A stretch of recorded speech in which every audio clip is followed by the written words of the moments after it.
Hello, I'm Tom Cangelosi, the current president of the American Board of Orthodontics. I'm standing on the porch of the historic Stanley Hotel in Estes Park, Colorado, the birthplace of the ABO. It was here in July of 1929 the president of the American Society of Orthodontia, Albert H. Ketchum, proposed the formation of the American Board of Orthodontia. The proposal was enacted, and Dr. Ketchum, along with 6 other notable orthodontists from around the country, became the first board of directors of the ABO. This plaque on the wall of the Stanley Hotel memorializes the founding of the certifying body of orthodontics and the men who originally served.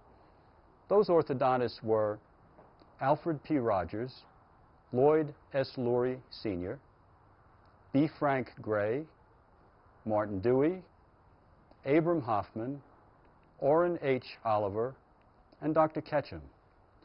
The original purpose for the American Board of Orthodontics was to elevate the standard of the practice of orthodontics. This remains the board's basic tenet.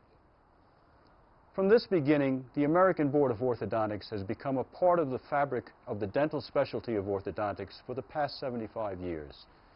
Join us as we briefly review the history of the ABO and the people who participated in its growth and development.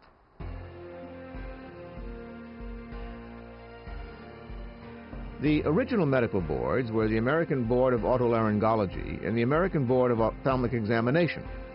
So the American Board of Orthodontia, as it was called, became the first certifying body in the dental profession. The first organizational meeting occurred in 1930 in Chicago, Illinois. By 1933, there were over 78 board-certified orthodontists. The requirement stipulated that the orthodontist held a dental degree and a letter of endorsement from a well-known orthodontist, as well as 5 case histories. In December 1935, Dr. Ketchum died, and by April of the following year, the board established the Albert H. Ketchum Memorial Award. The Ketchum Award has become a most prestigious honor for an orthodontist. It is given annually to an orthodontist who, in the judgment of the American Board of Orthodontics, has made exceptional contributions to the specialty of orthodontics. There have been 85 orthodontists so honored, and you've been viewing the names of the recipients.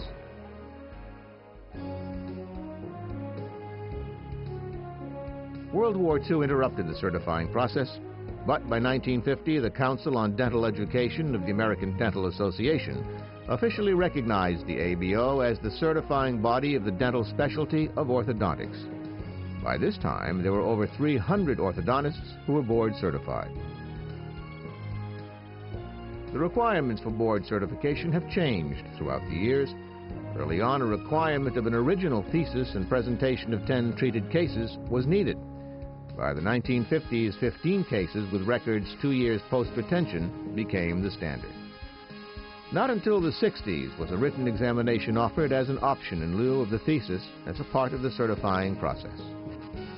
By the middle 60s, 20% of the American Association of Orthodontists was board certified. In the early 70s, the written examination could be taken immediately following an orthodontist's graduation from an accredited program. They would then have 10 years to present their treated cases. The written examination has evolved into a well-respected testing instrument whose completion is strongly encouraged by most graduate orthodontic programs.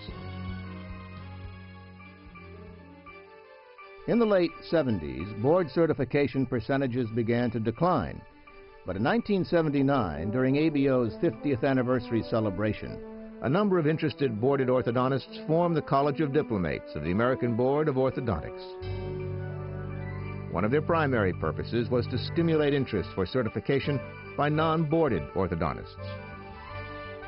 With the help of the College of Diplomates and the ABO's reduction in the numbers of required cases to 10 final records only, the percentage of orthodontists who were boarded increased to 22% by the early 90s.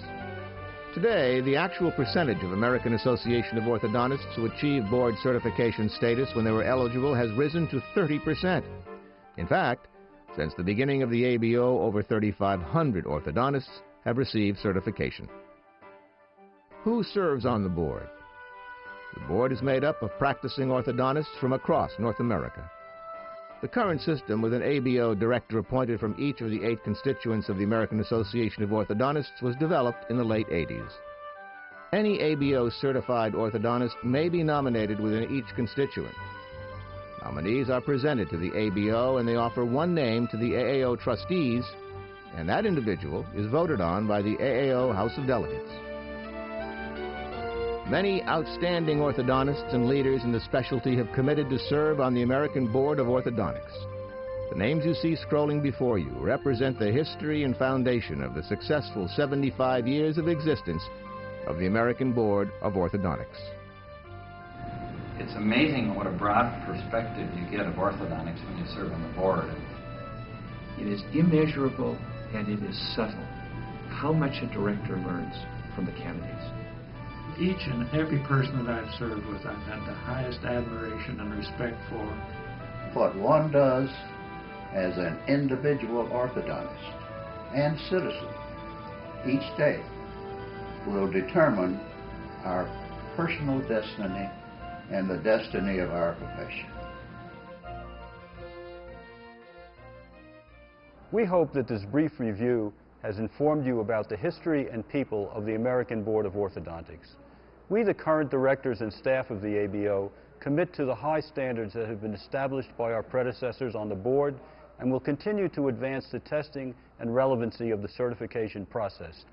We wish a happy 75th anniversary to all board-certified orthodontists, and we look forward to a future of serving our patients with ever-improving excellence in orthodontic care.